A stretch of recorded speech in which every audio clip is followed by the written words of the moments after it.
A text and ask if he has an ETA. Oh, I am on my way from Butler Tech 1 minute ago. Okay. So we can go ahead and get started then, 7. 6:58, he said he's on his way. I have 7. Good evening. Would like to call this meeting of the Board of Education on January 20th to order. Mr. Zink, will you please call the roll? Mr. Argo. Here. Mr. Horton. Mr. Wynn. Ms. Schaefer. Here. Ms. Casper. Here. I need, I think I've never done this before, a motion to approve the agenda. So moved? Second. Any discussion? Mr. Zink? Ms. Schaefer. Yes. Mr. Argo. Yes. Ms. Casper. Yes. Please join me in the Pledge of Allegiance.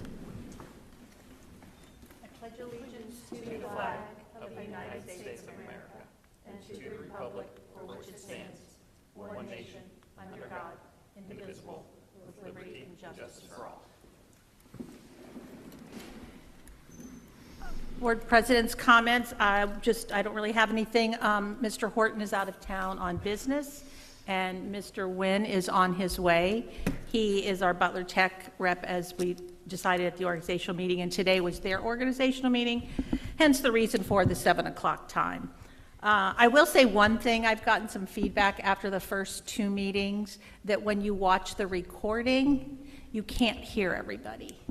The last meeting we had, I was told that you could hear Alex and myself really well. So I would remind us that even though people out here can hear us, that they can't hear us on the video. So just make an effort to try to speak into our mics. And apparently Mr. Argo and I have big mouths because they heard us. Dr. Whiteley. Before we kind of delve into things, it is Board Appreciation Month. And so at each of your kind of stations, there is a gift for you. As a new governance team, I thought it was important that we all have some unifying swag or logo. I will say that there are Ben and Alex and Doug got one color, but then Julie and Kelly got another color, but it's the same style, so it's very unifying. But particularly our new board members, I thought it was important that they have some Lakota swag, not East and West. Like it's kind of hard to find Lakota, right? You find the East, you find West, or maybe the elementaries. But just a thank you. Thank you for all the work that you have done. If you're a returning board member, thank you for all the work you're going to do, and then some to our new board members. And like I said, I think we're going to do great work together, and just super appreciative that you have taken on the opportunity and the challenge of being a board member. I know that we joke you spend a lot of time and energy for our district, and we're just super appreciative. Parents, staff, and the school district as a whole, and Adam and I as well, to be on such a team. So thank you. Thank you. We appreciate that. Now that we've got the swag, we're not doing any more work. Mr. Zink, it's your turn to comment. I was going to let everybody know that the W-2s have been mailed, so be on the lookout for that. Other than that, at this time, I don't really have many comments. I've been spending a lot of time on the property tax reforms and working through that so that we can have a good February 5-year forecast. Okay. Well, then let's get into it. Master's facility. I know we have some additional guests from what we had last meeting. Always wonderful to see people. I can actually see people in the audience, which is sometimes not true from this light. But just to recap, to bring us all up to speed, we have been talking about kind of 3 iterations of the master plan facility, right? And what I mean by that is 3 meaning what options are available to us, what timeline are we looking at, and then kind of the financial implications of that. Financial implications as far as ballot language, millage, different funding sources. So our last meeting, and again, Mr. Horton was not at our last meeting, but the consensus that we were kind of all rallying around was C1, that option of C1. But then also there was D1, which we said also had some merits as well. So it wasn't like we felt that either was a lacking option, but kind of got a little more traction around C1, which then led us into the discussion of May or November. I think there were lots of thoughts on that particularly, meaning was May too fast? Was November too long? We had some guests at the table, and I know they're here tonight, that talked about just kind of the political climate of May and November, and the opportunities and the challenges that both of those presented. And I know when we left that meeting, we didn't have a real good consensus on May and November, but we wanted to make sure to keep all options open, at least at this point, which is one of the reasons that we have the resolution on the board agenda tonight, is that it is not a vote to put anything officially on the ballot.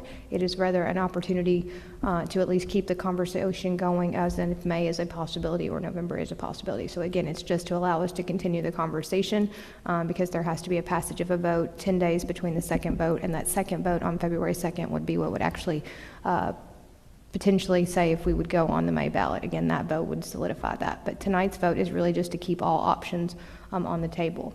One of the things that we talked a little bit about last time was funding source. And what I mean by funding source is property tax versus income tax. Mr. Zink had explained to us that as income tax, you have two different options. You have a traditional income tax and you have an earned income tax. And depending on what you choose, depends on if all taxpayers pay that or a certain portion pay that with an earned income tax. And so we talked a little bit about that, but really I'd like to start with the third part tonight to see if that influences maybe our timeline discussion, and then circle back all the way back to the beginning of the options. But what I mean by that is really the ballot language, the money pieces, all of that, and what that would look like as far as options for resolutions and ballots and millage and all of those good conversations. Of note, in your, you should see a blue sheet, kind of looks like this. It's the same it's just a little bit updated funding sheet of option C1, just so you have that in front of you. I know we looked at one last week and it's probably in your original folder that's kind of got some yellow highlighting on it, but this one has been just slightly updated, and so I wanted to make sure that you had that readily in front of you. So with that, Mr. Zink, can you talk us through the different resolutions and the different options that we have for, I'm going to say, funding sources and monetary value? So we tried to put these in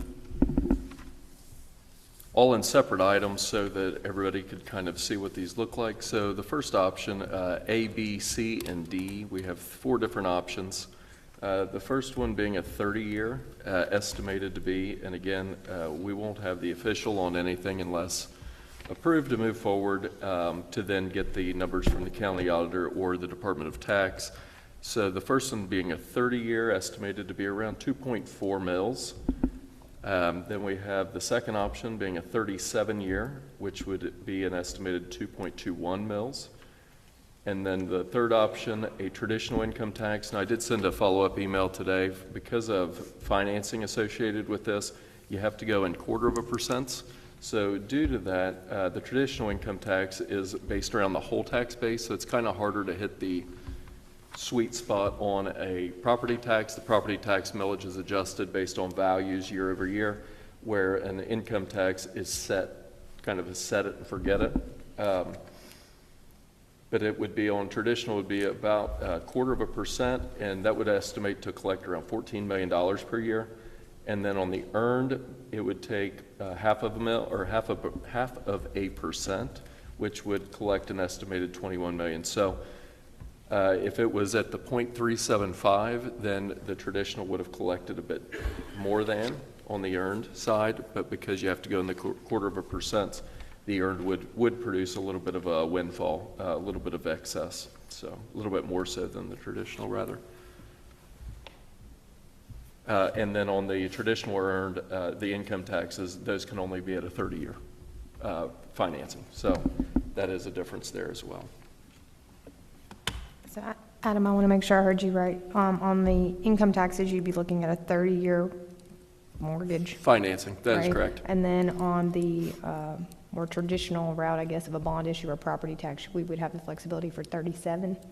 37, and that's where we do have 2 different options, one being a 37 and the other being a 30.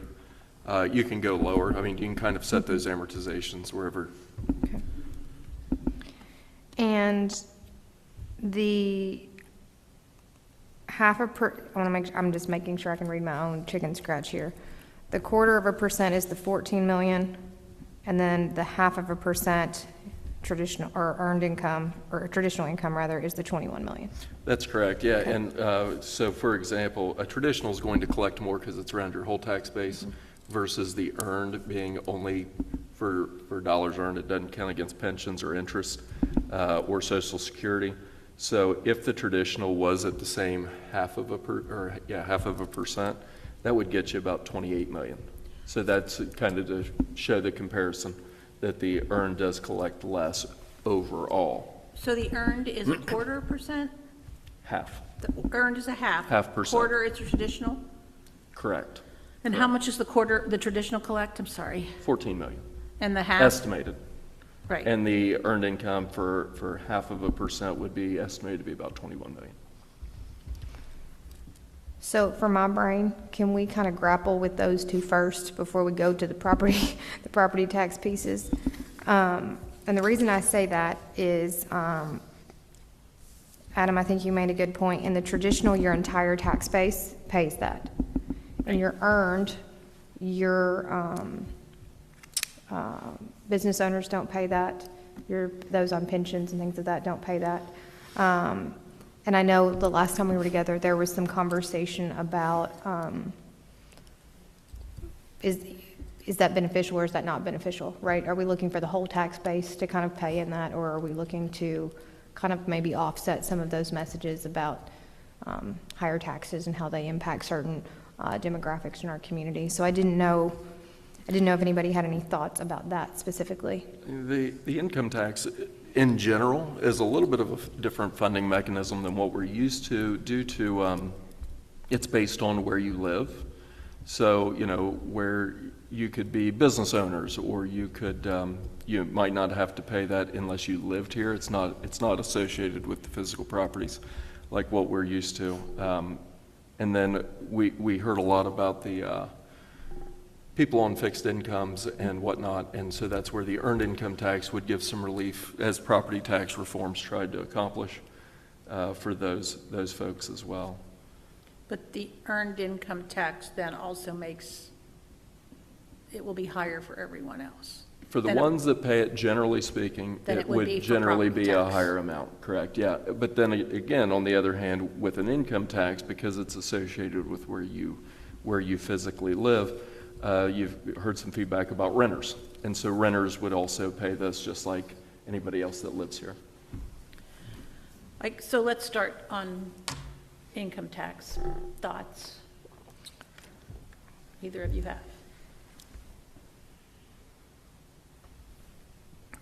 It's the thing that I have been trying to grapple with is, like we have a bunch of different, portions of the community, and they pay different amounts based on all these different funding mechanisms. And it's like, how much, where is the burden being placed? And I know a lot of people tend to move to our district because it's enticing to them that there's no income tax.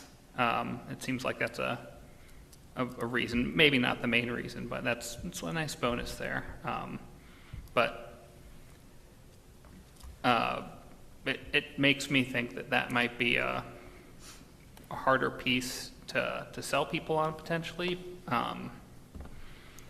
But yeah, I'm kind of trying to figure out like what's the overall impact, because maybe it does make sense if the impact lines up the right way for the community. I think one of the challenges we faced last time was the complexity. And again, when I'm thinking about doing things this time, I think, it was the amount as well as the complexity. So I do have some concern that this is not something that our community typically has seen. I do worry that this concentrates 100% of the funding into our residents when we're trying to decrease the burden on our residents. And I feel like this kind of, while it shifts what residents, it puts it 100% on the back of residents. So, but at the same time, it does have an appeal when we hear of the senior concerns. But perhaps I'm overly optimistic that I think we're going to see some legislative changes that I'm hopeful will ease the burden on seniors and looking at different options there from the state. I think they've already taken some strides in doing that and decreasing the burden on seniors. So I do have a concern that at a time,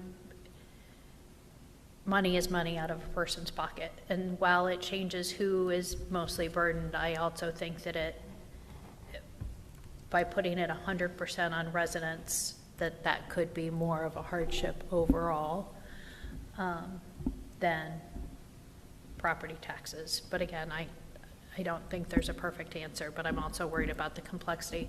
I do have a question though, because it would collect more than would necessarily be needed for financing a 30-year bond issue.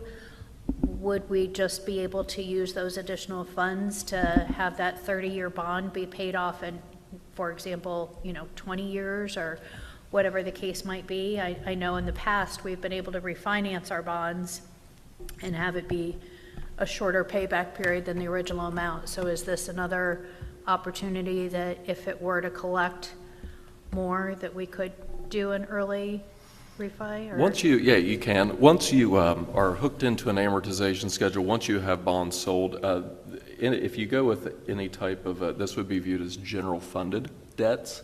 Therefore, the dollars would be coming into the operating fund, and then we would be appropriating it to make these debt payments.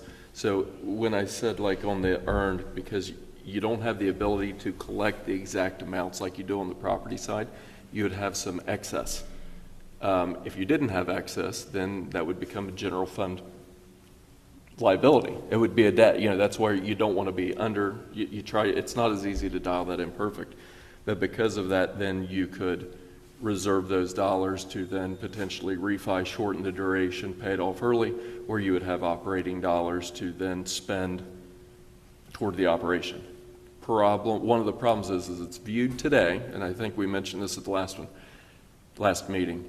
It's viewed today as not the most efficient method of financing debt because it is viewed as less secure today. Now, if property tax abolishment happens, then maybe this would not be viewed as the most risky source. But today, it is viewed as the most risky source, or more risky. Therefore, it will typically come with a little higher interest rate as well. When you speak of a higher interest rate, like how many basis points or what is the typical difference in interest rates? I would think that you could probably assume, without having the exact amount, probably about 10% premium. So if you were looking at a 5%, maybe a 5.5%. Oh, so fairly significant. Yeah. You are capped though on the term, so you cannot go beyond 30 years. But that's a higher debt payment every month, both by interest rate and by length of debt. That's correct. So with a bond issue, the main way we get the money is we sell bonds, and you talked about how that's a little bit more efficient. So what's the actual mechanism that the debt would be incurred with when we do an income tax? Like what? It's just called a certificate of participation, a COPS issue is what they refer to it, versus you sell secured backed bonds. A bond in theory is, in reality, not theory, it's a unlimited tax. What that means is although it's set, if your tax base went down, the obligation still has to be met. Where when you have a COPS issue, that's a limited, because it's not secured based on, it's not collateralized per se, I guess would be a good way of putting it, with properties. Mr. Nguyen, welcome. Thank you. How was your first meeting? I enjoyed it. It's still going on.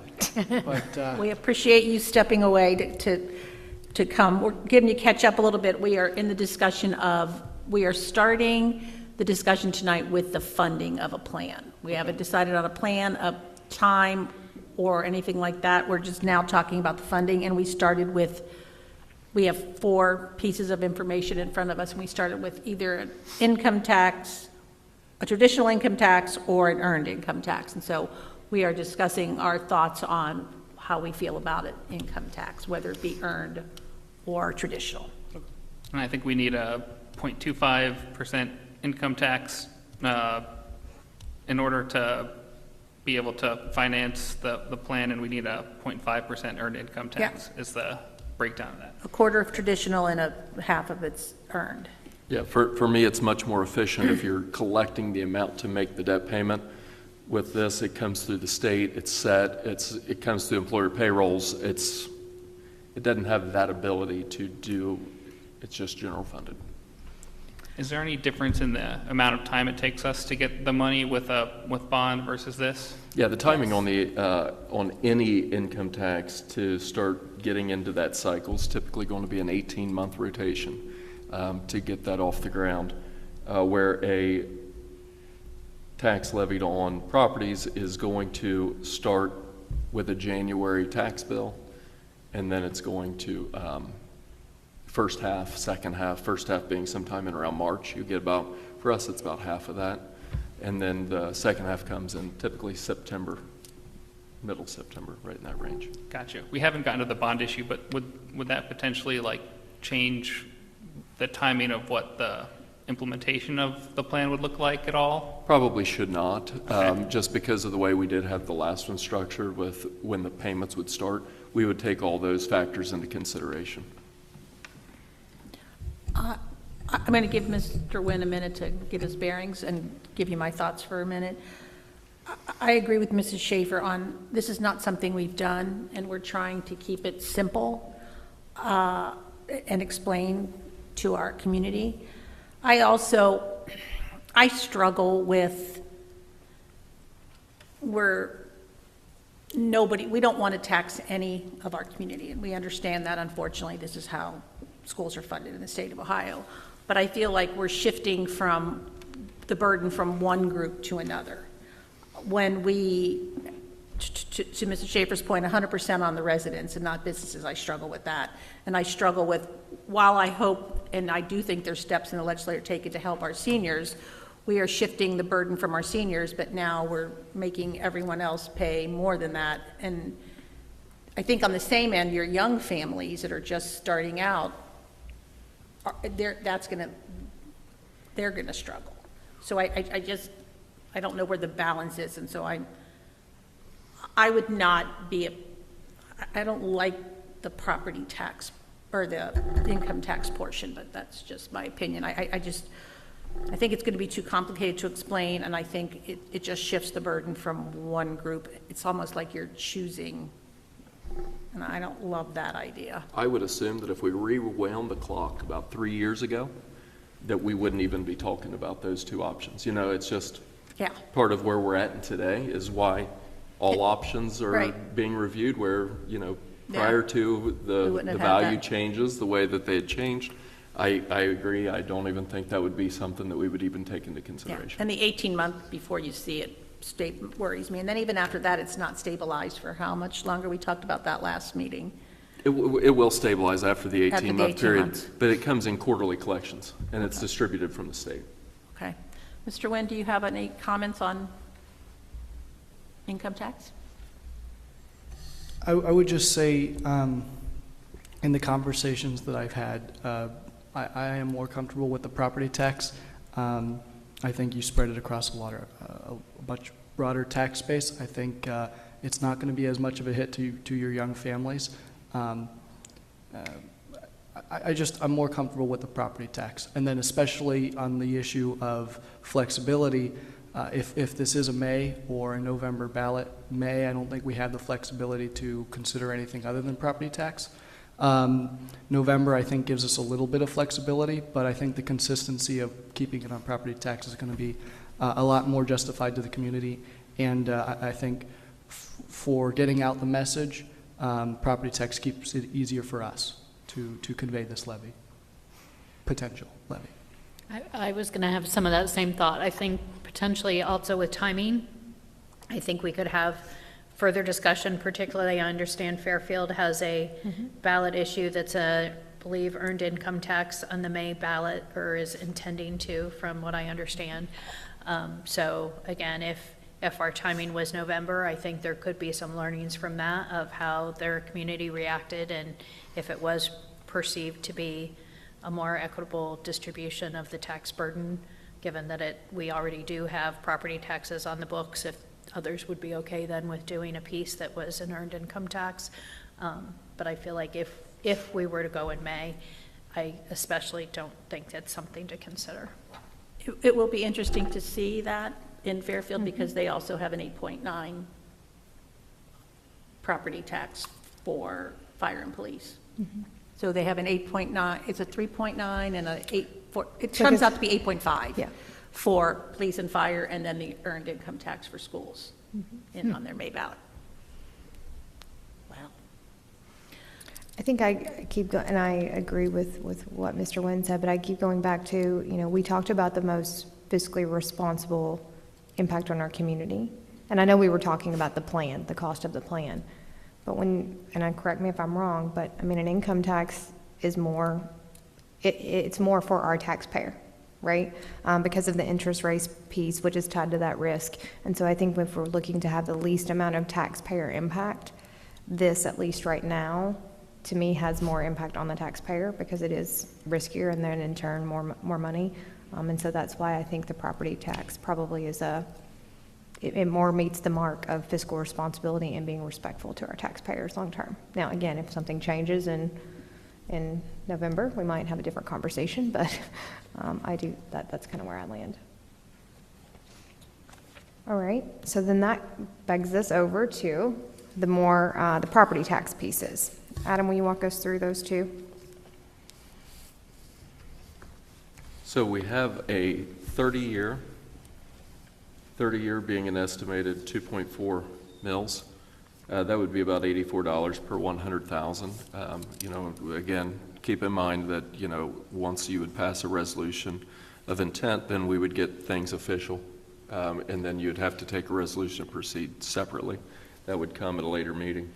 And then the second option you have is a 37-year, estimated to be about 2.21 mils, or $77.35 per $100,000 of appraised property value. And as we covered back in the fall, that we still have a 2.24 mil drop that's going to happen at the end of calendar year 28. So that's part of the amortization schedules. That's still that's happening. It absolutely wouldn't make sense to have a refinance with only a couple years to go. Adam, can you repeat that 30-year for me on the millage? Yeah, 2.4. Okay. 2.4 or $84 per $100,000 per year. 2.4, what's 80 what?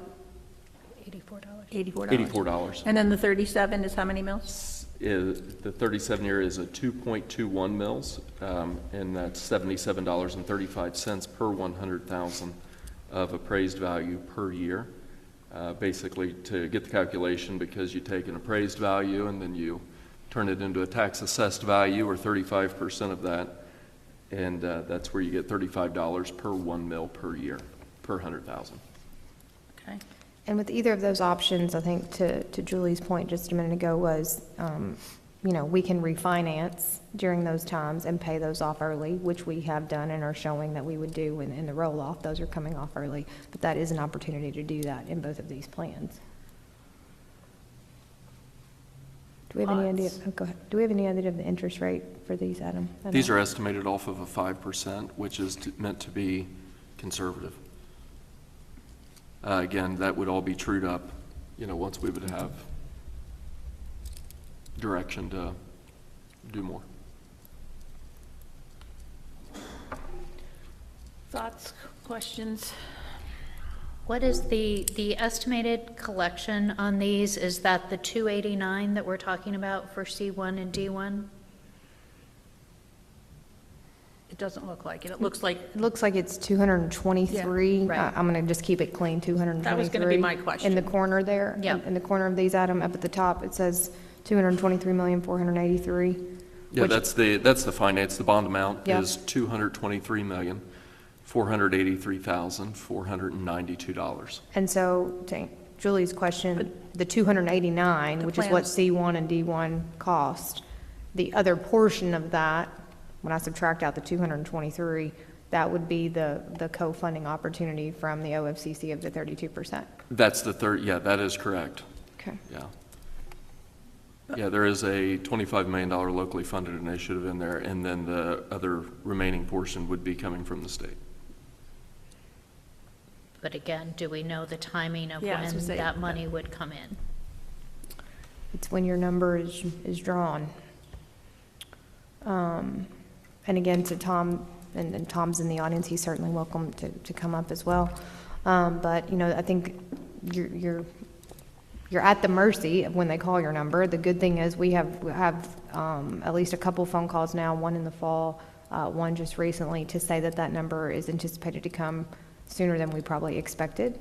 It could come as, you know, the summer, I say summer-esque time. It could come later than that, like in January, or it could come after that. But there is at least a expression of the state to say your number will be called sooner than maybe you anticipated. So just kind of be ready of that and put that in the back of your mind. So my question would be, hypothetically, we don't go in May, we go in November. Our number is called in July. Before you get the money, don't you have to have passed? What that would then mean is that we would be able to have a different communication to our tax base that would say that we would have all the money as soon as passed, which is different than locking our spot in line so that then when the number is called, that would kind of play into like what we heard during the fall of how could you trust the state? Well, at that point, as soon as you pass, you would get the full amount. Are they going to hold that amount? Do they hold that amount? Your number comes up in July, I'm making that up. We haven't passed a bond issue because we're not on the ballot. And why does my computer keep going out? We're not on the ballot until November. Are they holding on to that money? Are they holding our place? How does that work? That placehold goes for three opportunities. That's where you would shift from the ELP program, which is where we were at now, to what they call the CFAP program, and I do not know what those letters stand for, so don't ask. But once you're in the CFAP program, you have three opportunities before you would lose your spot or lose. They're going to hold that money for you at that point. For 3 times. Absolutely. Yeah. Okay. So I know, you know, you hear from various stakeholders' opinions and, you know, what the perfect time is and what that should look like. I think a question, I'm going to use the term like no new millage, that's what I'm going to say, or no new taxes. Is there any possibility of aligning the roll-off and the millage that taxpayers could feel? Oh, absolutely. Yeah, if we were able to accomplish that in the fall, the closer we get every day to January 1st of 29, the easier that solution it becomes.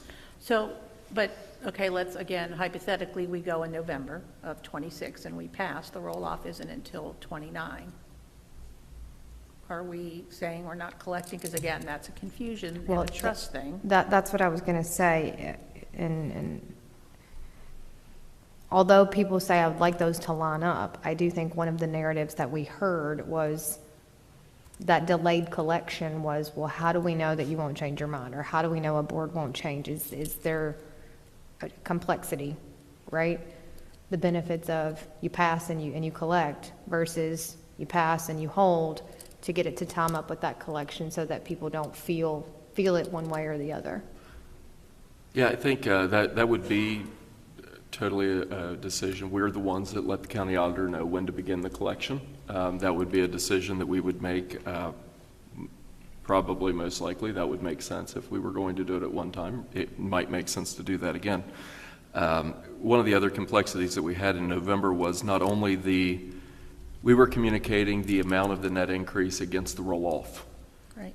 And that's where, you know, we had a lot of communication about, but a ballot says $208 per 100,000, where we were only going to collect 66.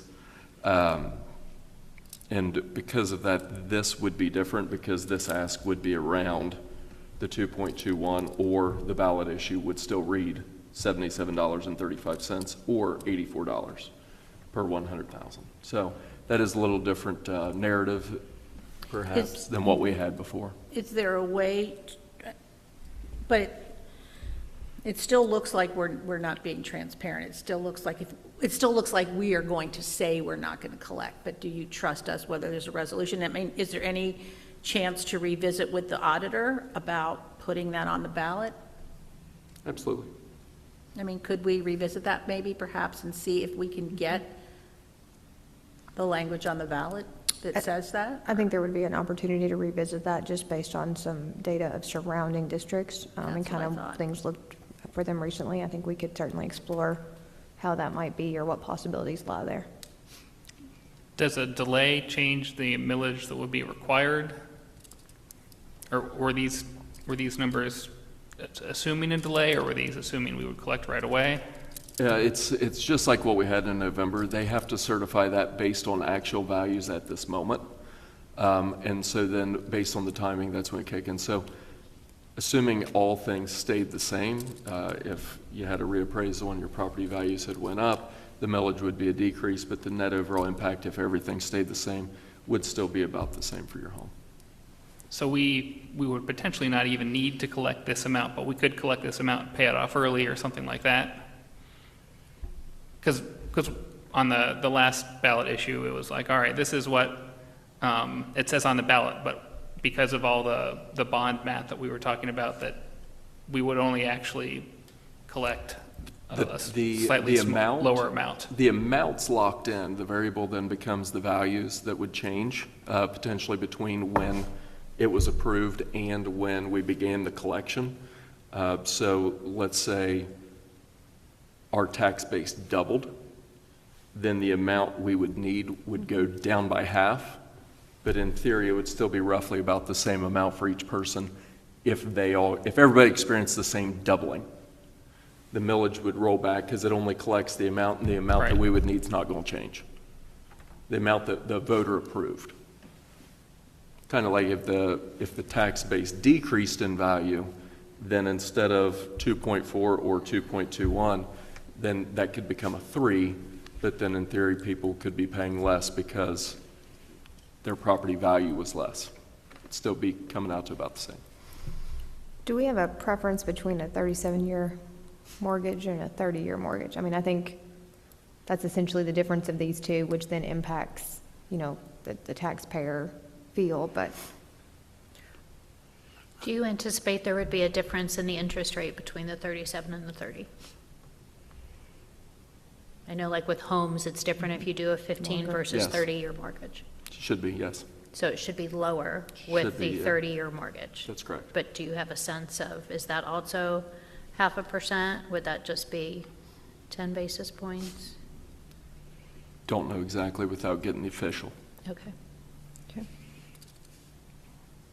With the 30, is there still the opportunity to pay it off early? Absolutely. Because we really, traditionally, historically, we have mostly paid them off early, correct? Yeah, that's a function of as you go later into the payment of these, then you would get opportunities to, does it make sense to refinance? Well, kind of like if you had your personal home. When you say we have now an opportunity to refinance, then you could make a decision on, do you want to keep your payment the same and collapse down your, assuming you did it because interest rates became more favorable, do you want to collapse down your time and maintain your same payment, or do you want to decrease your payment, which could potentially decrease the millage collection on everyone in your community? Do you want to stretch that out to decrease that yearly payment? There's just many different variables that would go into that when the time came to look at that. Is there still an incremental tax decrease with the 37-year, or with the 30-year as there would be with the 37-year? The 30-year would be estimated to be just slightly above what the drop would be. The drop's at 2.24 mils, and the 30-year would take about 2.4, so 0.16 more, where the 37-year, because it's stretching it a bit longer, would be 0.03 mils less. So that would be a decrease at a 37-year mark.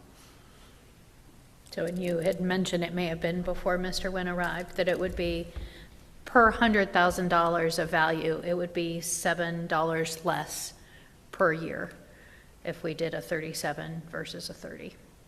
Yeah, the 30 years estimated to be at $84 per $100,000 of appraised value. 37-year estimated to be $77.35 per 100,000, and the drop is $78.40. That's the decrease from today's collection. 78 what? $78.40.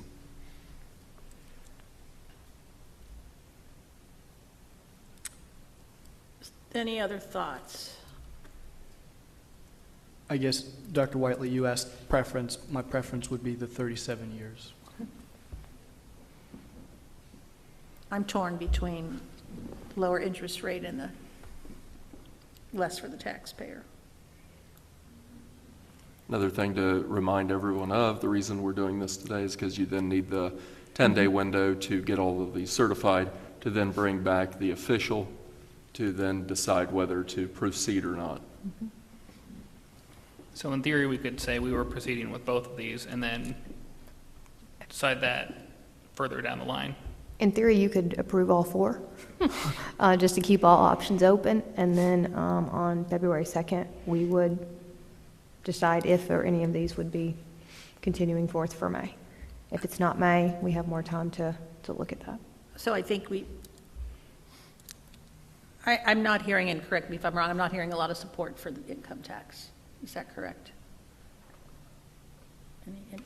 I mean, I don't think are we going to go to the auditor with all four options? Well, if we're talking in May, I don't think it makes a lot of sense. If we're waiting until November, I think it might be a different conversation. We could learn from Fairfield and, kind of see what happens with the greater overall state property tax stuff that's going on, because the legislators are saying that they're going to change more things potentially to get more relief for folks. So I think that's a harder variable in November. But So we're back to May or November Well, I conversation. think We to got to pick something. Yeah, I think to Julie's, somewhere. But- to Julie's, oh, go ahead, Alex. I was going to say, I mean, Yeah.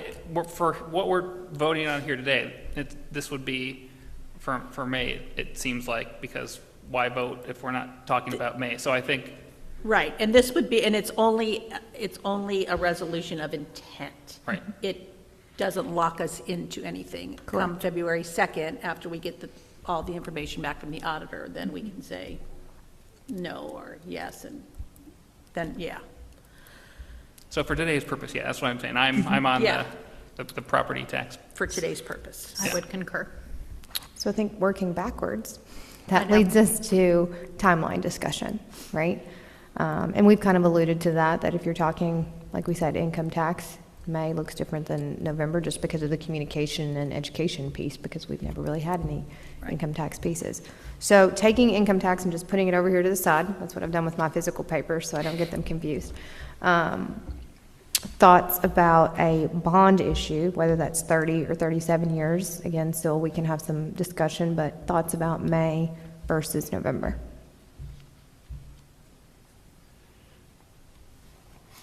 Who would like to start that discussion? I mean, based on all the discussions we had at our last meeting, I'm still leaning towards May. I think the urgency is there. I think we've heard that our number may be up in July, so the funding from the OFCC is going to be there very soon potentially, and there's a lot of unknown in November to me that makes it harder to go down that path. Mr. Nguyen?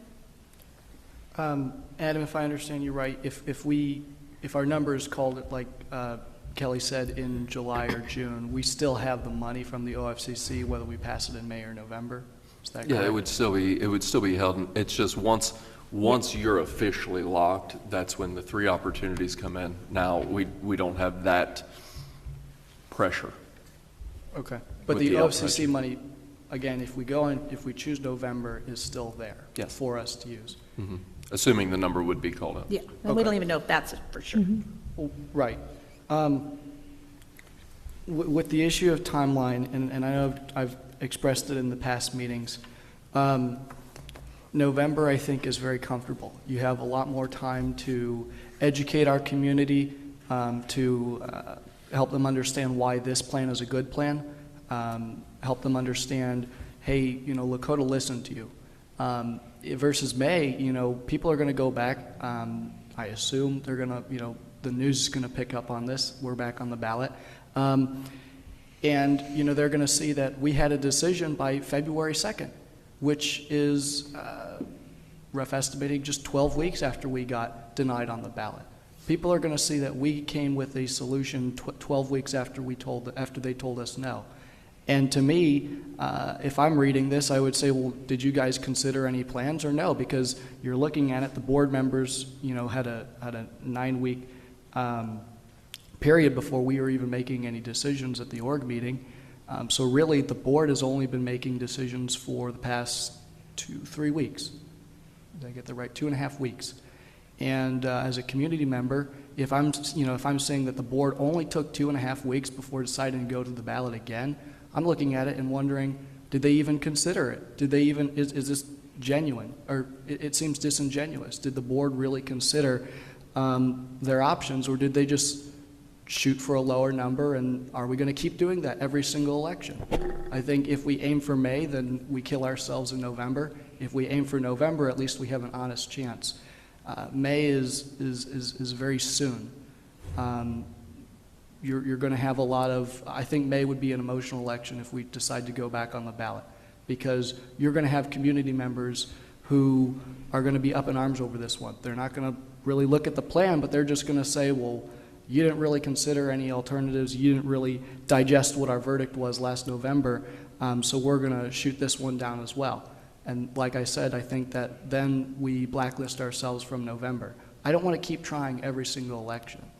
I want to aim for success. And to me, with a 4% increase on construction costs, I think that the $6 million extra from May to November is worth it, because I see a path to success in November. In May, I don't. I think I'm talking too much. But I think in May, you're dealing with a much smaller electorate that comes out. You can argue that they're more informed, and sure, that makes sense. But it's to me, it seems dishonest. If I have a really good plan, I want to share it with everybody, and I want everybody to sign off on it. We've got 101,000 people in this community, and last primary, I believe less than 10,000 came out to vote. And we're basing this 37-year levy, potentially, on 1/10 of the community's input. That doesn't sound very honest to me. I want, if it were solely up to me, I would put it in front of as many people as possible to get their understanding and their verdict on this. Schaefer? Well, I agree with some of those points. I guess I do take a little bit of offense to is it honest? I mean, everyone has the right to vote in every election. So who chooses to come out, I mean, that's up to them. But I would just not like to characterize that as being honest or dishonest. Or the inverse of honest to me would be dishonest. I think if I mean, as I've said in prior meetings, I struggle with this decision. I would 100% say November if we intended to just rewash the same thing and put it back on the ballot. I think we haven't had an opportunity if we were doing the exact same thing. Because we are, again, we heard feedback through the entire process, and then not only the 72 sessions up to the ballot issue in November, but then the listening sessions that have been happening since.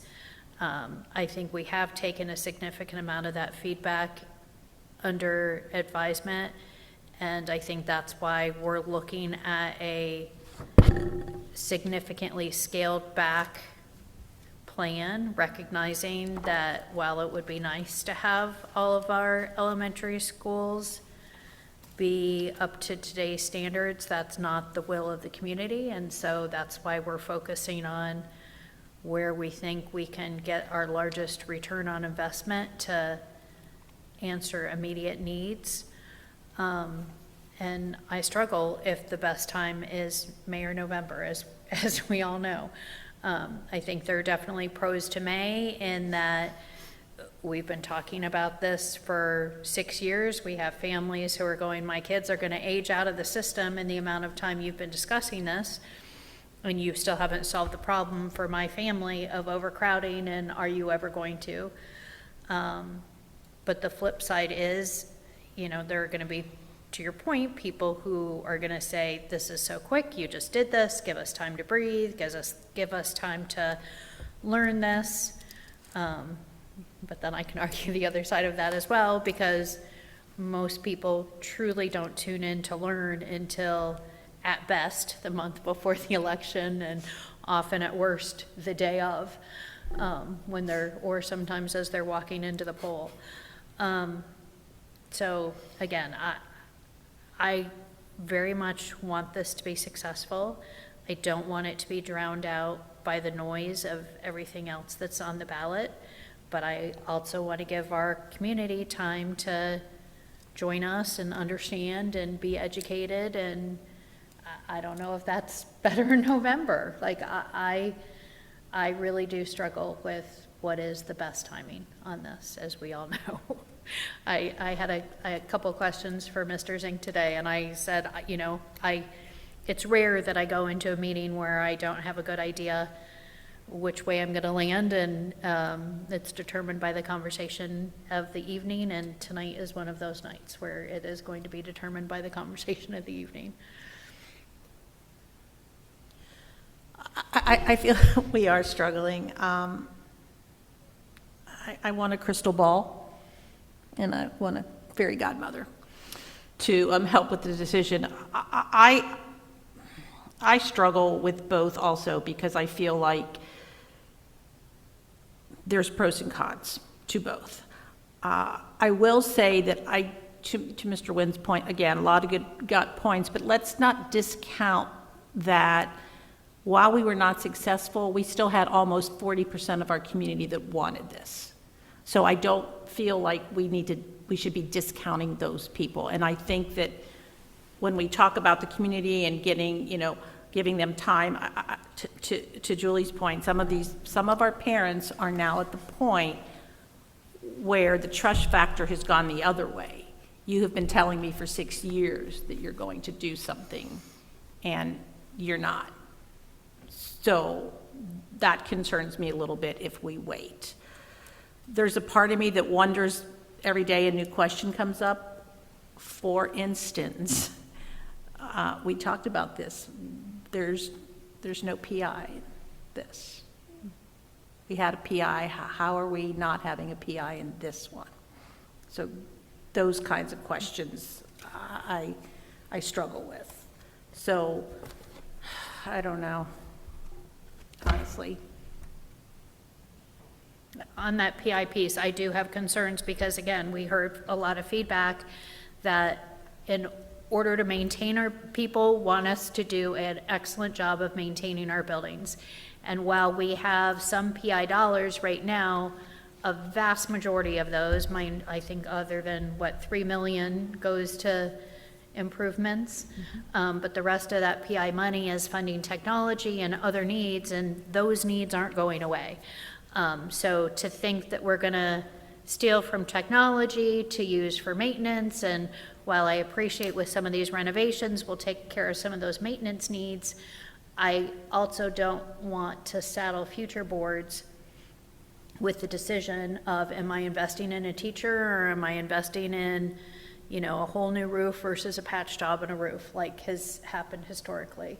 So I am not completely comfortable moving forward without PI dollars that are set aside to make sure that there is no question if we're going to maintain the investment that's being made. Because even though this ask is smaller, it is certainly still a significant ask of our community. So how does that work, Adam? How do you mean? Like, So- why is PI not on there? Yeah, I guess that's my question. Well, because I believe that it was taking into consideration things that we had heard, which was decrease as much as possible. Most likely $25 million worth of the locally funded initiatives, instead of going to enhancements of the project, would be shifted into deferred maintenance. That would be, I think that'd be a better question for Dr. Well, Whitley. to Adam's point, I think, and you said it, you're shifting the coconuts, right? I don't know, it's always coconuts for me. You know, you can free up some money in PI, but when you do that, it's going into the general fund, right? So whether you have a PI dollar here designated, or you get to a operating levy sooner, there is the balance of that, right? I also think, you know, on the last board meeting, we approved the contract for the long-term plan, right, the capital plan, and looking at maintenance. And I think there's some opportunities in that to look at how that flows and what that looks like, so that we can see how things are aligning and how far that budget can actually, how far our current situation can actually get us, right? Because we do have, again, roofs, you know, parking lots and things, but really having a long-term plan to see how some of those things stack up, I think also would be helpful. I also think, just to bring it up, you know, Mr. Wynn, the last time we were in the meeting, said that if we were going to go in May, he would like some survey data, right, to be able to put to our community, to get a better feel for like C1 or D1. We can certainly do that. The timeline of that is tight. You're talking 10 days, right? Most of the time when you're looking at statistically relevant surveys, those take some pretty good time to create. I think if Betsy and I were on a call today, generally maybe like 4 to 6 weeks, and we're talking about a pretty, I mean, it can be done, but it would be a pretty rapid turnaround. I also think, you know, it comes with a cost. A statistically relevant survey comes with a cost. And that's not like, I mean, it's around $20,000, $17,000. And I just want to be transparent of, is that the most fiscally responsible choice for a 10-day window? And again, that's a question I pose to all of us, but being just real transparent about that is the cost for a statistically relevant survey. Now, we could get data back differently through a thought exchange or a more informal method, like we currently use, that's not statistically relevant. The issue that I'm struggling with that is I don't know if it would yield any different responses than what we've already gotten. You know what I mean? We did a thought exchange about the 2 middle schools versus the 4 middle schools.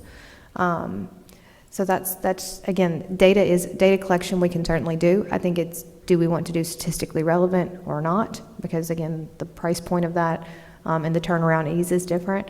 And then, you know, legally there are certain questions you can only ask. When it comes to ballots and levies, there are definitely guardrails of what we can ask on a survey of any type, whatever the cost is or whatever the means is. And so I think just making sure that we still feel that that would be beneficial in whatever time frame. I think it's a lot. What is it, a sampling of? So the last time, and I know it sounds counterintuitive, the last time our statistically relevant was about 400 and some Right. folks, which seems weird, right, when you think about how large our community is. But it takes time to do the survey, right, to get that cross-section that you're looking for it to be statistically relevant, and then turn around that data to make sure that you all feel comfortable with that data set to be able to make an informed decision. In fact, like I said, Ms. Fuller and I were looking at today, we can do it in a more informal way, like a thought exchange or a survey. It's not statistically relevant, so it's harder to extrapolate out what that means for our entire community. But then the other piece of that is, we were just comparing it to like the thought exchange that we just recently gave. The type of questions that we asked there might not be that different. So it's just something to consider what that data will yield for us to be beneficial in the conversation. Versus if, like to Ben's point, if you had more time, does that look differently? But But I just thought because I do know he had brought that up, that I just wanted to bring that up. It is possible to get the data, but it might look different depending on which path we choose to go. How much money did Lakota spend last year on mailing, right, on mailers to every household? Ben, I do not have that number off the top of my head. Miss Fuller is in the audience. She's probably like, I have that number in my head. I do not have that number, but I can certainly get that to you. I do know, and this is feedback that we got, I will be honest, even though it is our job to inform our community, we had a lot of questions like that, just public records and things of that, to say how much were you spending, because there is the balance of I want to be informed, but I don't want you to be spending money to inform me, which sounds counterintuitive. But there, I mean, we did get, and that is where committees that are not tied to the district have a lot more flexibility on, and that's where a lot of that traction goes on either side of the issue, so that the district doesn't incur all of those costs. Do you know how many households you mailed to? So we mailed to all households. All? Mm-hmm. I can only speak to myself, as a former candidate.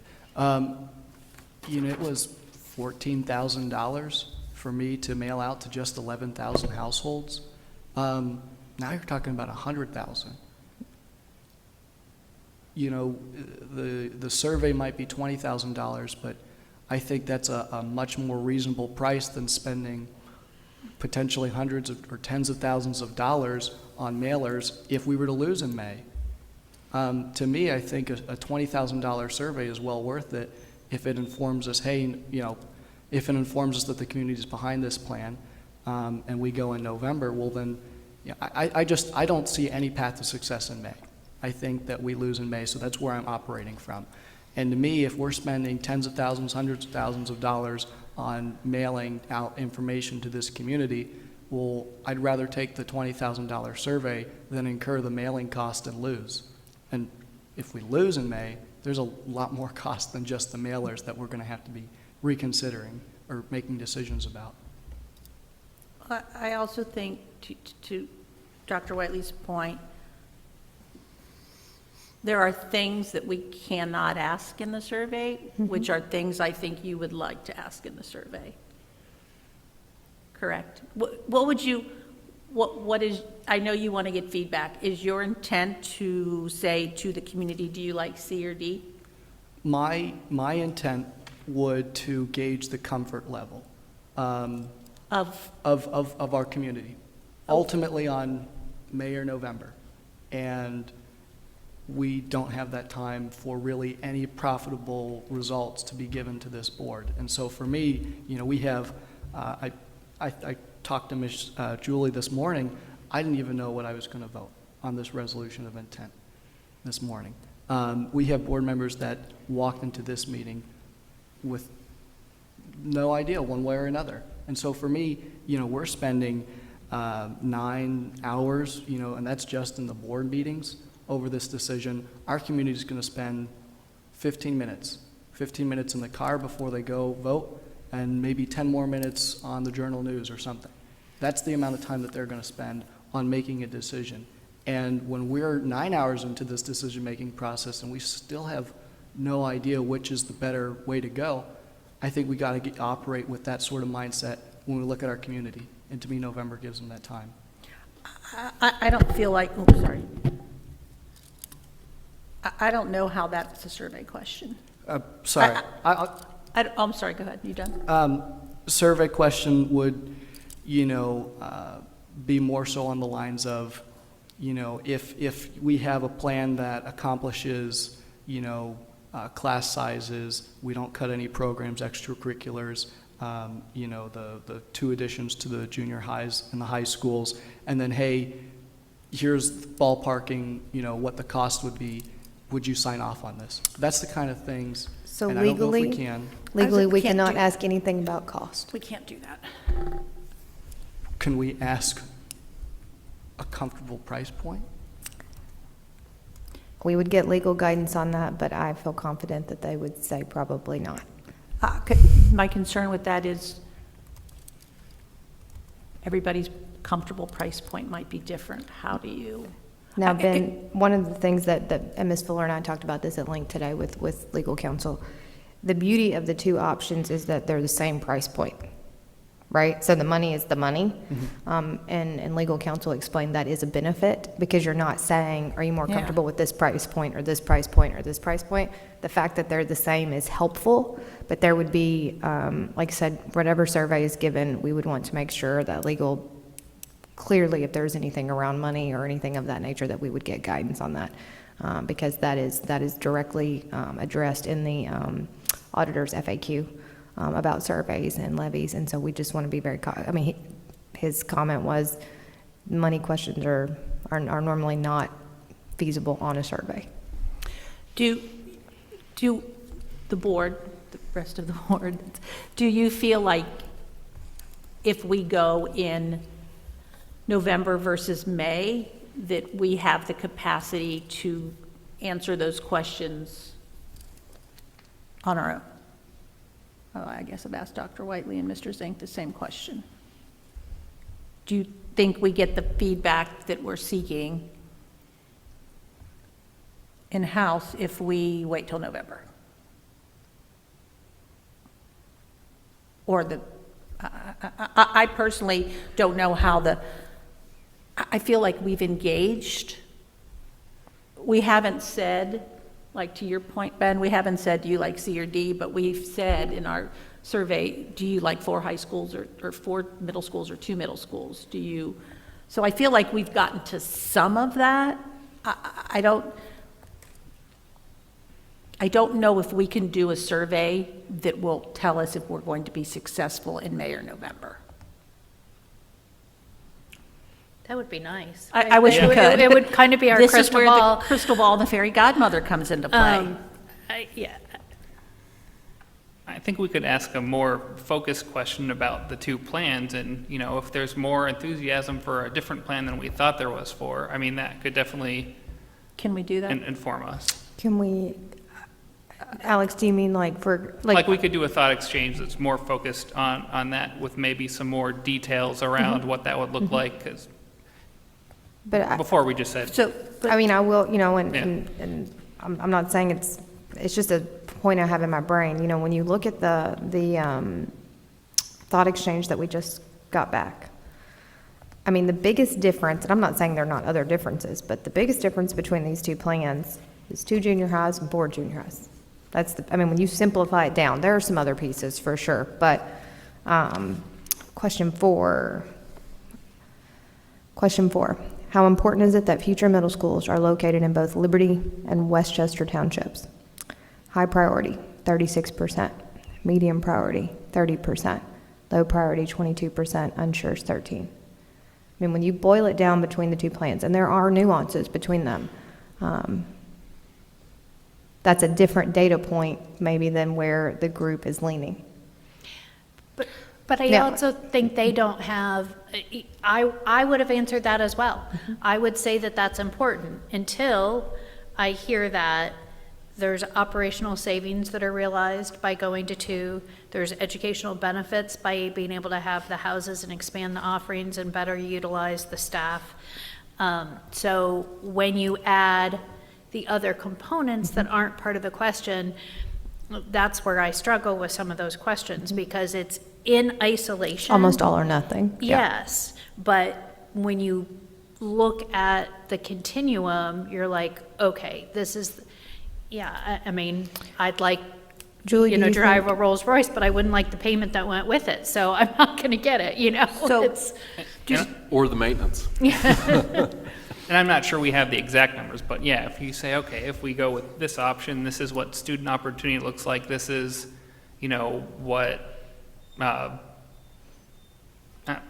XYZ, all those other Right. factors look like versus the other option. I think that's more informative than just like, what's your gut on this? Because you don't know those details at the time. do we think that if we went in November versus May, that internally we have more time to gather that information? Well, when Alex was talking just then, and Julie, my question was, can a survey get us that information? that level, I mean, you can write a survey to say whatever, right? I mean, for sure.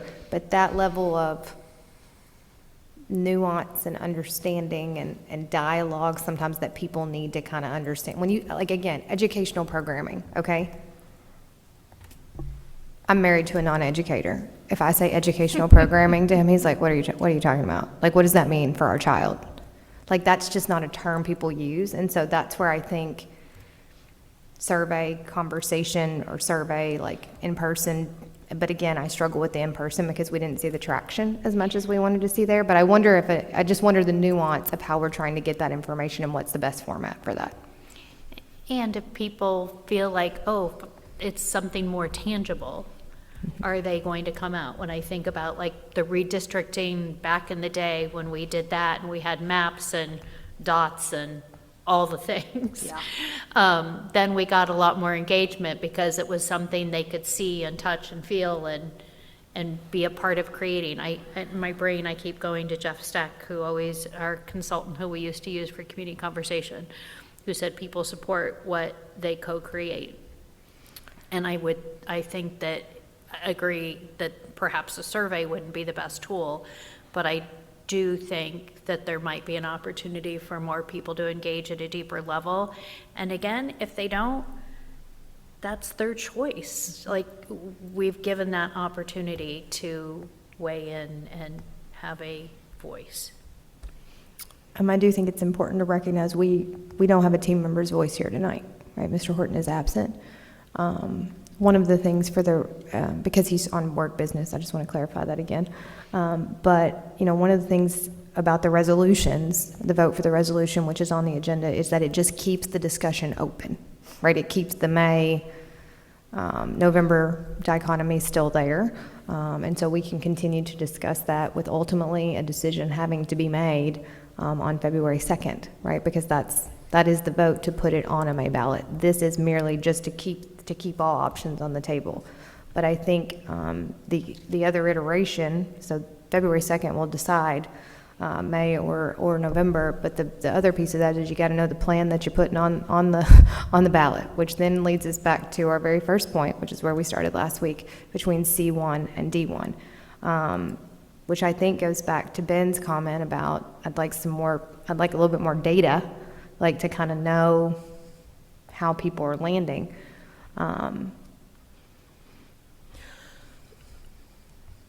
What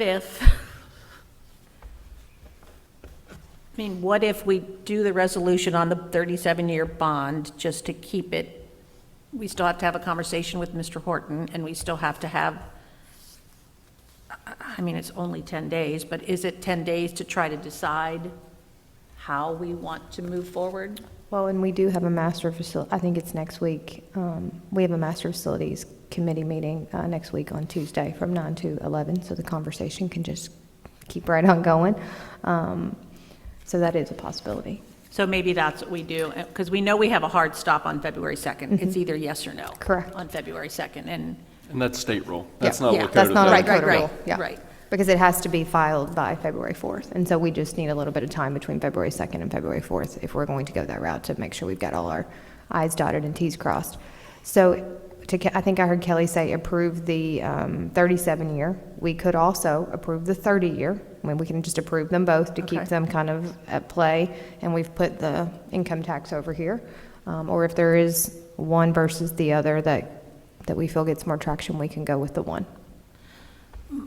my suggestion, and you please all weigh in, is that if we can do the 30 and the 37-year, just the intent and not, because I think the intent is for the intent to possibly go in May, and to, I think, Ben and Alex's point, we don't have time to explain income tax to the community. So what's thoughts? With the resolution, does it need 2/3 of the board total or 2/3 of the board in attendance? It would require three yes votes. And again, to be perfectly clear, it is not a vote to put it on the ballot.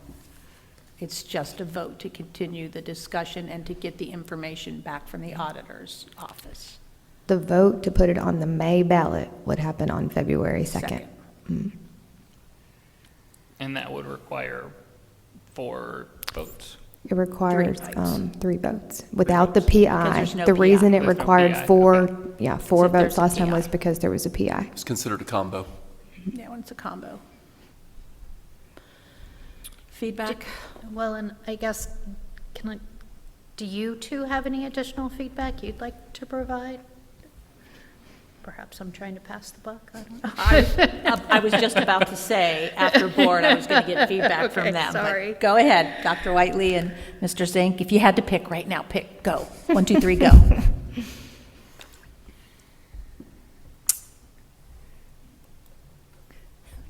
Not any easier for them, apparently. I don't have a vote. Well, we don't vote, period. Do you have an opinion? I think, you know, Mr. Nguyen alluded to it maybe earlier in his comments. Whenever we go, we have to be successful. That's just it. Because I've lived in this community long enough, and I was a staff member in this community when Ben alluded to it kept failing, and the number kept going down, and things kept going down, and people kept going with it, and that was not a good experience for anybody in this community. And so I think we want to make sure that we are as proactive as we can be and not be in a reactive situation. So one of the questions I would ask, you know, depending, and I know timeline is still up for discussion, is that survey piece, if that is something we want to continue to explore in this kind of 10-day window. Because if so, when, you know, particularly if it's one thing if it's an informal survey, but if it's a formal survey, I want to make sure that we get some legs under that really, really quickly to do. I would say that because I was the one that brought up the survey, I don't have necessarily a lot of, we can get good results from the survey, no doubt, but I think they would pale in comparison to if we do a survey over 4-6 weeks. You know, the board members were elected representatives. If we go out, have town halls or something like that, gauge the community, feel their pulse. You know, I think in November we have the time to do that. And so because if the serious consideration is May, then I wouldn't even think that the survey is worth it, because I feel like, well, just even gauging this board, I think tonight, quite honestly, it's going to be 3-1. And I think even with the resolution to go to the ballot, it might be 4-1 or 3-1.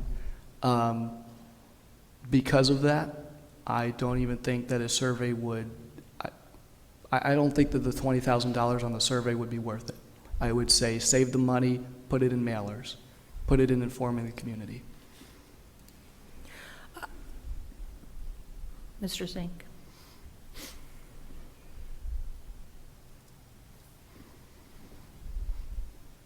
It's an interesting problem. Do you have an interesting answer? No, I don't know that I really do. You know, we've talked about there, a lot of this becomes priorities, and weighing options on, you know, depending on when we would choose to go, period, are we going to be committed to continue doing the work very in-depth and thoroughly? If we win in May, I don't know that we could have the same comprehensive type rollout plan that we possibly could have with a November ballot, just because more time.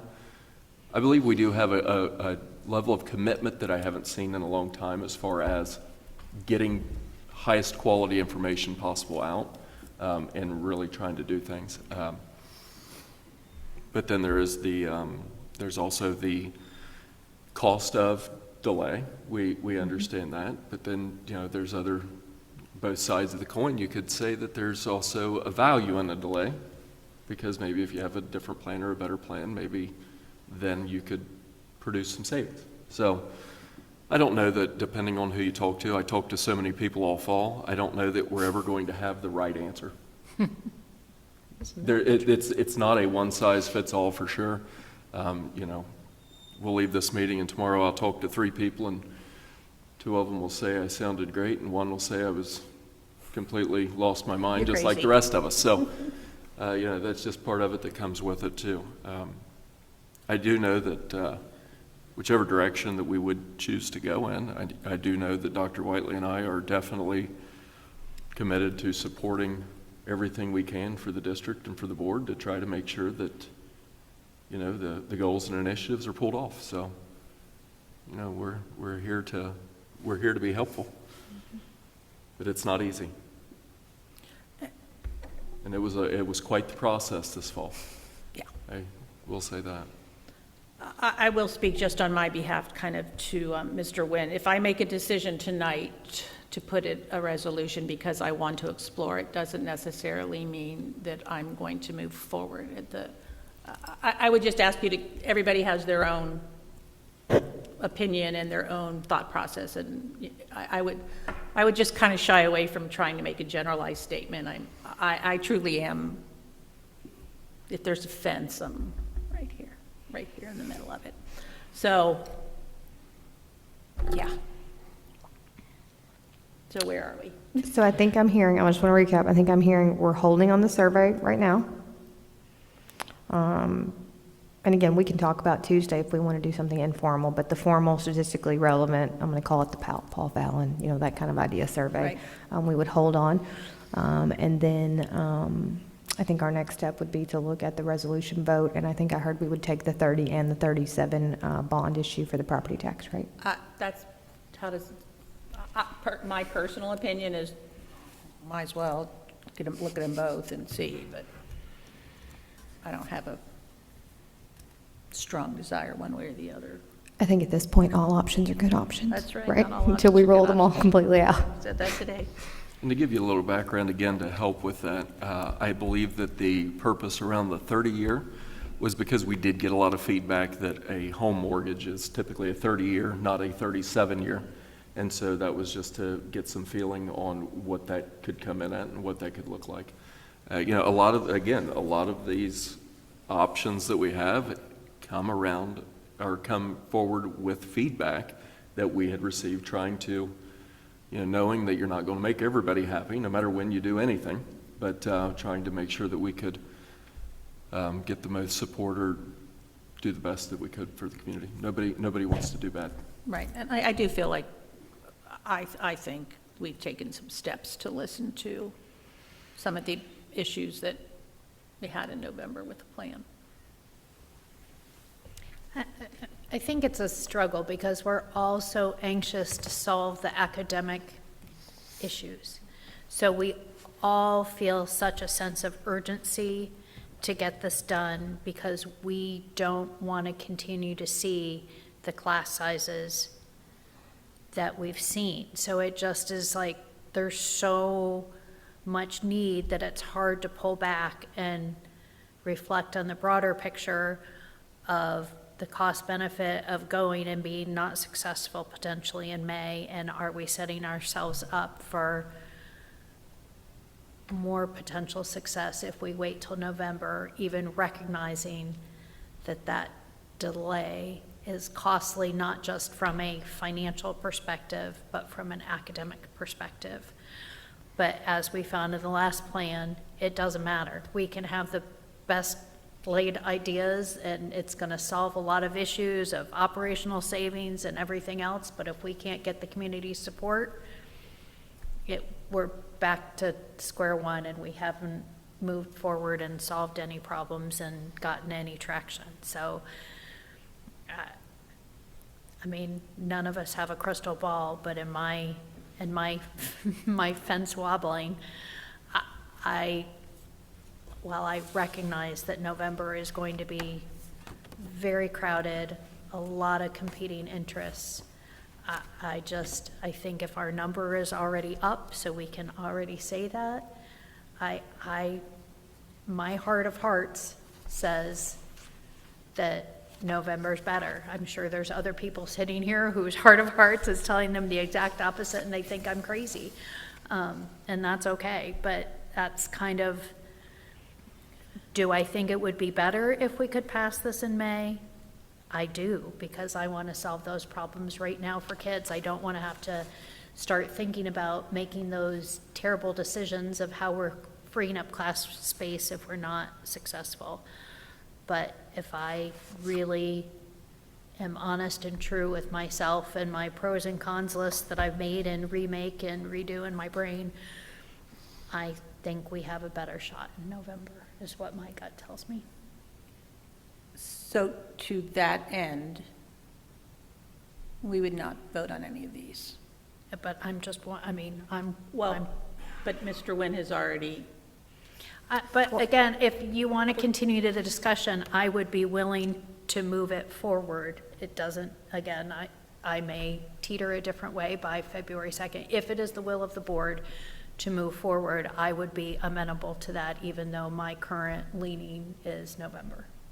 because the other part of the discussion that we would have to have is if we don't go to November, until November, we then have to talk about the proactive approach versus the reactive approach to what we do between now and then, correct? I think there's opportunities to talk about, the last meeting that Mr. Horton attended, I say a couple weeks ago, it was last week, right? It depends on what you make the priority, right? And what I mean by that, if you say class size has got to come down, then we can have some variables to look at of what that proactive approach looks like. But it would be changing programming. But yes, there are ways to get to that priority at this given time in our current footprint. You can call them creative or proactive, however you want to look at it, but there are ways to do that. And we mentioned that in the November or the fall informational sessions.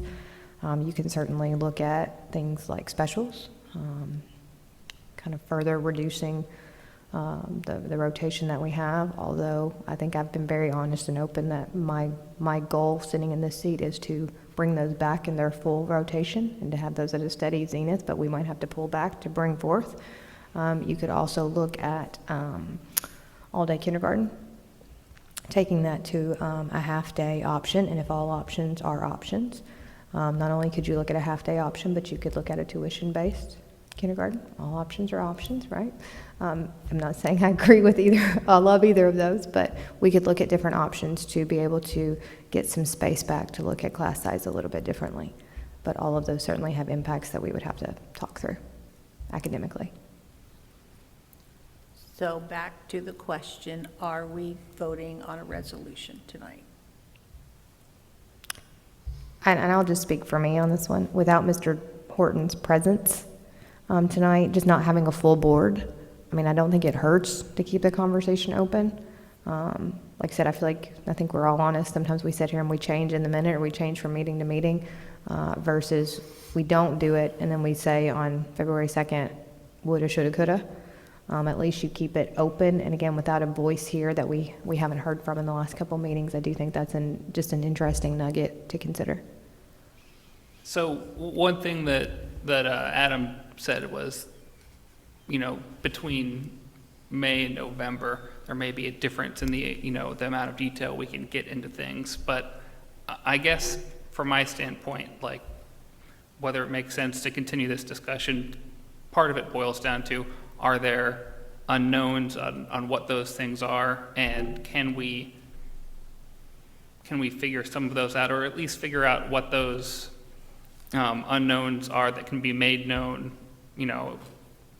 Can we figure out just what those are before February? Like, can we say, okay, we know that we could have more what this reactive plan would have to look like, more concrete details about that by May, by when it goes on the ballot? Do we know that we could find out more information about exactly what class sizes would look like with different options, or exactly what I know, like, which school does my kid go to? Like, those types of questions that I think held people back. Like, are there more pieces of information like that we could get into the detail that would help inform the discussion? I guess to me, I just want to, I think it makes sense from my standpoint to figure out, all right, is there more of that we can get to give to the community before Before February 2nd? I don't say we need the answers, but what I don't know and what I want to know is, can we get to that level of detail, or what can we get in order to kind of put this in front of the community? I don't know if that makes sense. I'm sorry, my brain is fried. Before February or before May? In order to say we want to put this on the ballot, I want to know that we will have the time to get enough of this information that the community wanted to them so that they can make an informed decision. I think it'll be easier to inform them if we have that in May versus November. To Mr. Wynn's point, we're going to look at this a whole lot, but, they're going to maybe have 10 minutes to look at it if we go in May, but they'll only have 2 minutes to look at it in November is kind of a viewpoint that comes to mind for me. So do we have enough information to give to them that 10 minutes that they look at it is better than the 2 minutes that they do in November? We'll probably do a really nice job of killing people with too much information, and it'll make it more confusing than it ever should have. But where I came up with the statement that I made on that was because at the last meeting we had approved the capital contract to get a plan together, and we don't have that data yet. And so that's one of the things that does give me some concern. I believe we would definitely have that for November, that we just don't at this moment. And that'll help us make sure that nobody, what keeps me up at night is nobody wants to miss. Nobody wants to say, and we're going to say, even if you pass the bond in November, you're going to look back and say, could have, would have, should have, maybe we didn't, maybe we did, Right. different things. I think that's all human nature. But that would be a factor for me that would make me feel a lot better about the information we would be sharing and the whys around it. When does that, I don't remember if there were specific dates in that contract about when deliverables were, but is there high-level information that we get before we get kind of the more detailed plan or any type of analysis, or is it just they come up with a plan and it's like, here you go? The contract that we just approved last Yeah. meeting? I think it'll be the full plan. I think he said 6 weeks, 8 weeks? 6 weeks, 2 months? 6 weeks to 8 weeks. Once we get the data that they kind of need, they come in and they kind of do, for lack of a better word, in-person interviews. They meet with each department and they kind of wade through all of that. They look at some things. They put the data in. Once they have the data, that's a pretty, actually quick turnaround time. It's that aggregating all the data and then they spit that out in about 2 weeks. So it's about a 6 to 8 week process, if I remember correctly. And I could be wrong. It wouldn't be the first time. It definitely won't be the last. But I believe that's going to also help us be able to make strategic business decisions around the investments that we are choosing to make and how we're choosing to make those.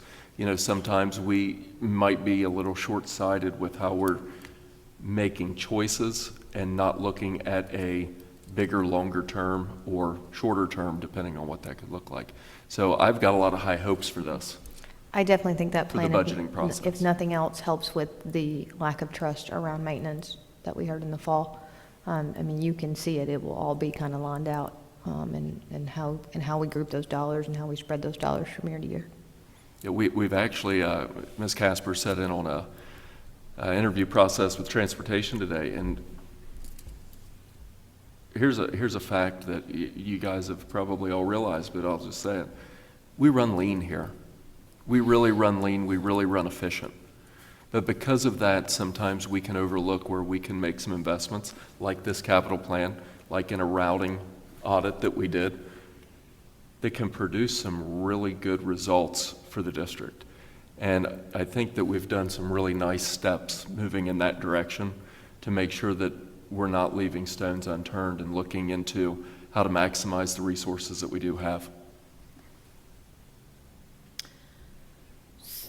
So without Mr. Horton's voice, am I hearing that I see all of the resolutions on here? Listed. We do have to vote on them individually?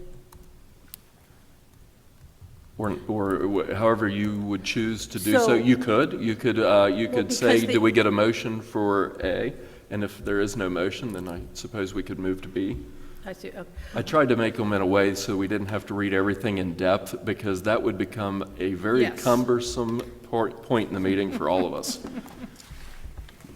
So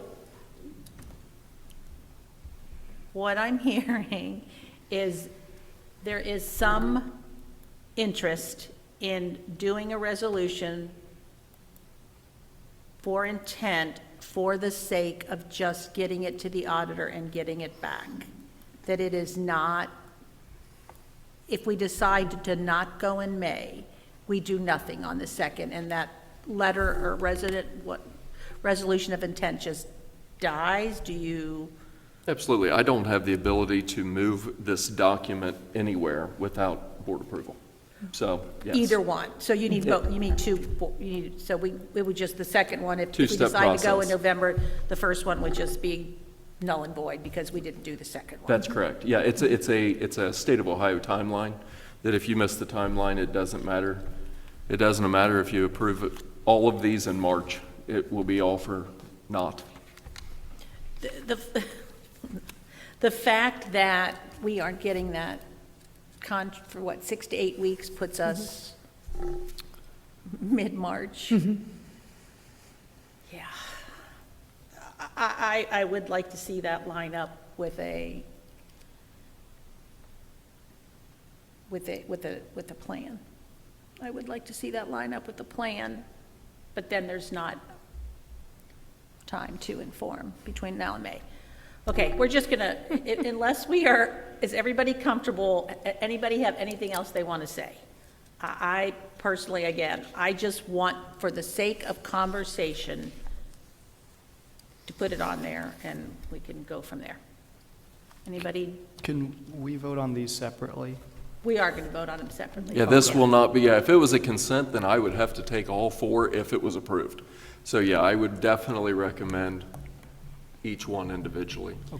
So, just as a reminder, if we call for the motion and there's no interest in the resolution, we don't have to have a motion. Correct? Then you wouldn't have a motion or second, then you would just We'll just like, move on. all right. Are we at that point, Adam, in the agenda where? Okay.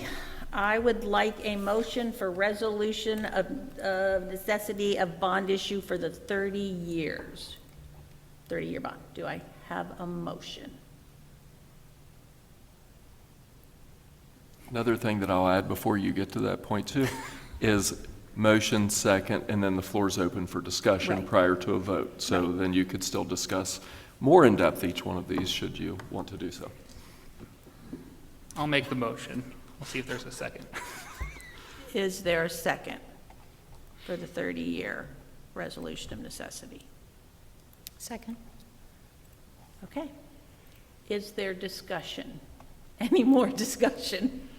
Just, again, we've said this many times, but this is just so this can continue the discussion, and this does not necessarily bind us to any of these options. Yes. We are not bound at all. We are not taking a vote to put a levy on the ballot. You are Say it with me. No. You are taking a vote for me to take a document to the on auditor. this one. On A and B, it's a document to Auditor Nix for certification. On C and D, it's to the Department of Taxation, because they're collected from 2 different agencies. Any more discussion? Adam, will you please call the roll on A? Mr. Argo, Yes. Ms. Schaefer, Yes. Mr. Wynn, No. Ms. Casper. Yes. Do I have a motion for resolution of necessity for a 37-year bond issue? So moved. Do I have a second? Second. Is there discussion? I will remind you again, just to have the discussion further, we are not voting to put anything on the ballot at this time. Mr. Zink, will you please call the roll? Mr. Argo, Yes. Ms. Schaefer, Yes. Mr. Wynn, No. Ms. Casper. Yes. Do I have a motion on C? Is this the? Earned income Earned tax. income tax.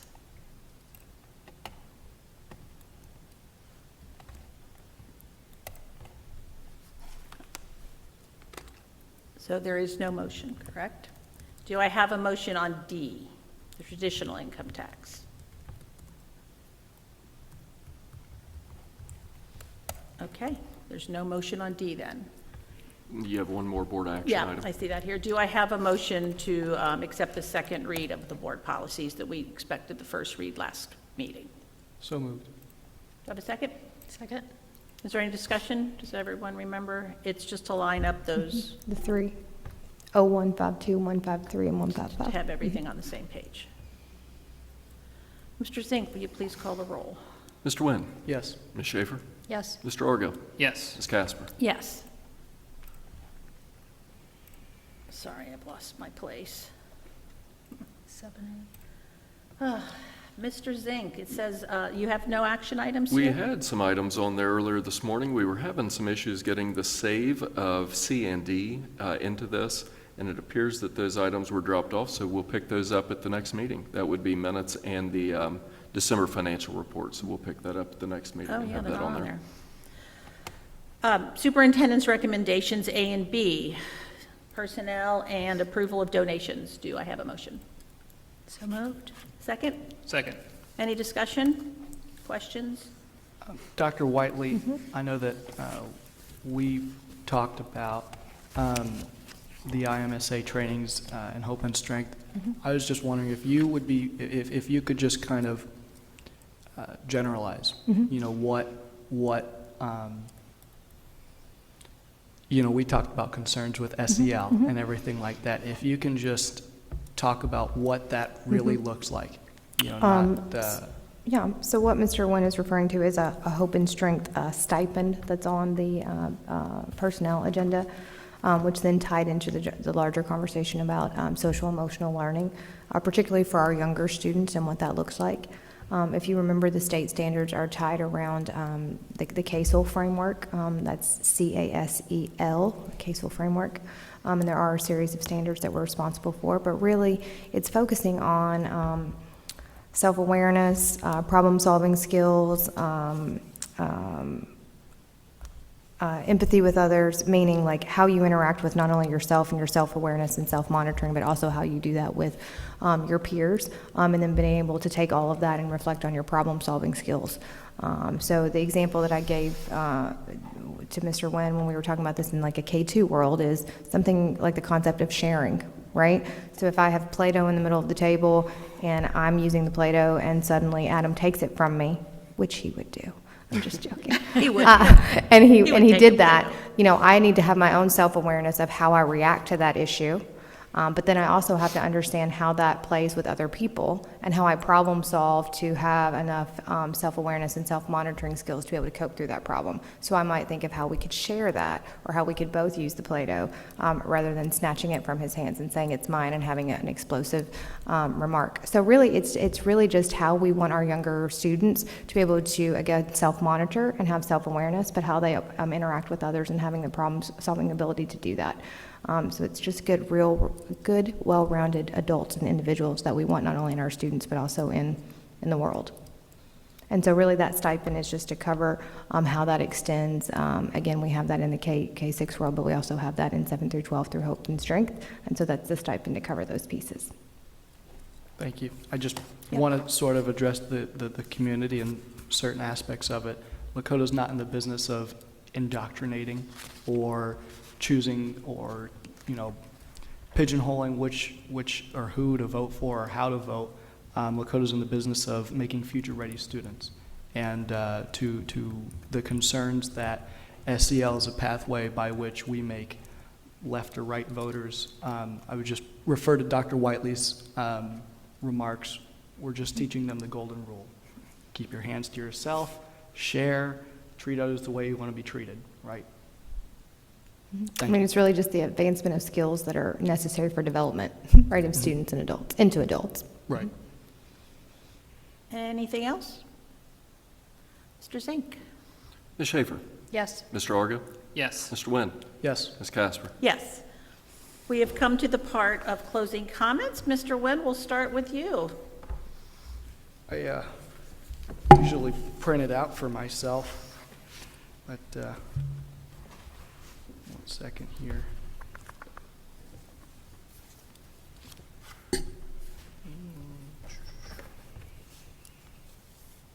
Is there by chance you can come back to me?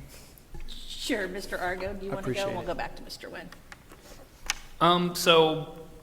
Yesterday we had on Martin Luther King Day, we had the event that we have every year where we meet up in Westchester and we walk over to Liberty Township as a show of unity and to honor Dr. King. And I've never gotten to partake in that event, and I did this year. It was a very, very, very good event. It seems like it's always very cold. It is always very cold. And one thing that was interesting to me is I mentioned it to my kids, and I was like, does anyone want to go tomorrow in the freezing cold and walk across the street for a while and then, go up and hear some speakers and some examples of, student submissions and things like that? Or do you want to sleep in? And You framed it that way? well, it was. I mean, that was the choice. So my daughter surprised me, and she was like, "Well, actually, we got to hear a full speech by Dr. King the other day in class. So, I'd like to come. That sounds like a fun thing." So, it's cool to me how you just throw a source document in front of a kid, and then they get that interest to go find out more on their own. So. I appreciate that she had both the opportunity to hear the full speech, where sometimes Dr. King's history can just be boiled down to kind of one little quote. And so I appreciated the opportunity to get that full education, and then I was impressed that my daughter was like, "Yes, I don't want to sleep in the cold. I want to go experience this." So. For her. I just thought that was really cool. Mr. Nguyen, are you ready now? Yes, thank you. So I do, coming from Butler Tech's meeting, I know we were talking about the ribbon cutting. I have the dates for that ribbon cutting there for you guys. And actually, do you want some as well? I have those, Ben. Thank you. Okay, all right. William shared those with me. Absolutely. So the MLK event, yes, that was actually a special privilege to be a part of, and that was my first time being a part of that, so that was just really, really cool to see. Just the ways in which Lakota has an impact on our community. I think that's always just a blessing to see, and certainly on this side of the yellow line, it's really cool to be a part of that and furthering this district. We had an event on Friday, and I wanted to congratulate the teachers and students who gave such a wonderful performance at Hopewell Junior on Friday night. It was a privilege to listen to all the wonderful voices from their 6th grade honor band. Thank you especially to the parents and community that showed up for that event, to their instructor, Miss Jennifer, I believe. I heard you. Your concerns did not fall on deaf ears, and I thought intensely of what you said, and have continued to think intensely of what you said.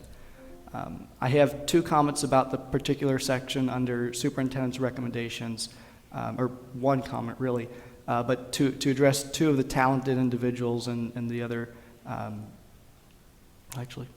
just to address 2 talented individuals. And so firstly, I saw in the recommended personnel file of resignations to accept, there are 2 of my former teachers, Mr. Michael Fortman and Mr. Jeffrey Nation. While I'm sure every single individual on that list of resignations to accept has delivered the world and more to moving our district forward and pouring into potentially thousands of students, I'm particularly recognizing these 2 gentlemen because they delivered a world-class education to me. And I think as the first board member who's just less than a year separating me from being a student, I might take this opportunity to highlight any teacher that I might have had. I believe a lot of people can remember a PE teacher that had a notable impact on them, a PE teacher you couldn't imagine gym class without, who made it fun and who made you learn games you've never heard of but now fondly wish you can go back to. And for me, that was Mr. Nation. The orientation he gave on the first day of class, what shoes to wear, clothes are appropriate, etc., still makes me laugh, reflecting on the comedic way in which he conveyed it. And in Mr. Fortman, I've always had a love of social studies and American history, but rarely did I feel my passion was ever outmatched by my teacher. Mr. Fortman was one of many teachers in Lakota, however, who clearly loved what he was teaching, doing, and contributing in and to his classroom. I can still remember the lengthy Civil War slideshow I completed alone, the Founding Fathers packet I have no idea how I earned points on, and if the day was good, Mr. Fortman's off-tune singing accompanying a ukulele in need of similar fine-tuning. I was tempted to vote no on accepting these resignations and test what that would look like, because I know how much these individuals would be missed and of their impact on the district. So nonetheless, a very big thank you to Mr. Nation, to Mr. Fortman, to every individual who has selflessly served in this community through our school districts. So thank you to them. And the other part, I didn't draft comments on this because I headed into tonight not knowing really and truly which way to commit. I understand tonight's resolution was on continuing that discussion. But to me, I think the best discussion is how to educate our community with not 5 months, but from now until November. I think there's a lot more we can do with that time period. And so for me, I'm voting no, not because I love the plan. I think it's a good plan. It addresses a lot of the questions that our community, a lot of the concerns that our community had, and then also it shows that we've listened. Lakota's listened. We've put the price point down and still maintained, I believe, a large part of what we're trying to accomplish. And so it's not voting against the plan, it's voting against the timing.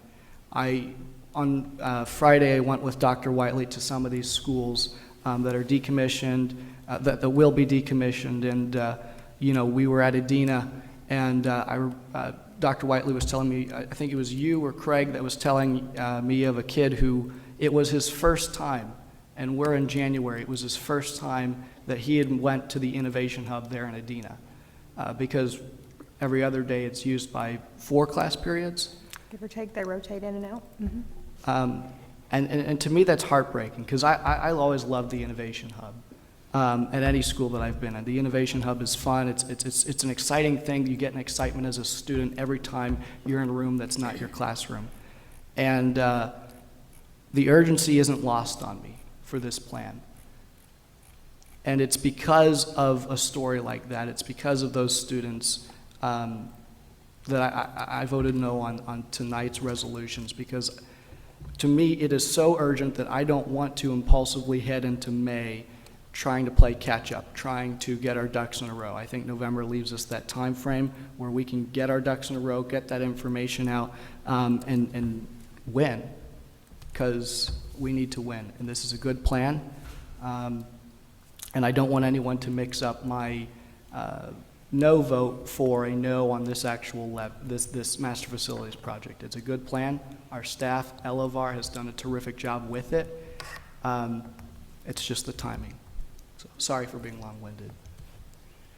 Mrs. Schaefer? I think I'm good. Dr. Whiteley? Again, just happy Board Appreciation Month. I feel like you've earned it this month, for sure. We've been together a lot. But again, continuing to work together will be a joy. Mr. Zing? I'm going to say that I've talked enough tonight for everybody, so that's all I have. That's all you have? Yeah, I would agree. The only thing I would add is, again, how impressive the Martin Luther King, what our students do for that event. And what I thought was really interesting is that this year I noticed that we do have teachers that really support that and embrace that. This year I noticed that there were more students that came to the essays and the projects on their own without a teacher saying, hey, let's do this. Some did. We have some great teachers that, embrace that. There were 700 essays submitted. 700 essays. And that doesn't count the fine arts that were submitted. There were 3 or 4 girls from, I think, Independence that did like this cute little skit that was pretty adorable. But the fact that our students are taking their civic duty, in my opinion, and learning about the world and how things work and how communities can get along. So I'm just very impressed by them, always. Thank you to the board again for the discussion. I know we want to get it right, and so we're going to keep discussing it until we get it right. With that, I will call for a motion to adjourn. So moved. Second. Second? Any discussion? All right, Mr. Zink. Ms. Schaefer? Yes. Mr. Argo? Yes. Mr. Wynn? Yes. Ms. Casper? Yes. Thank you all for joining us. Stay warm.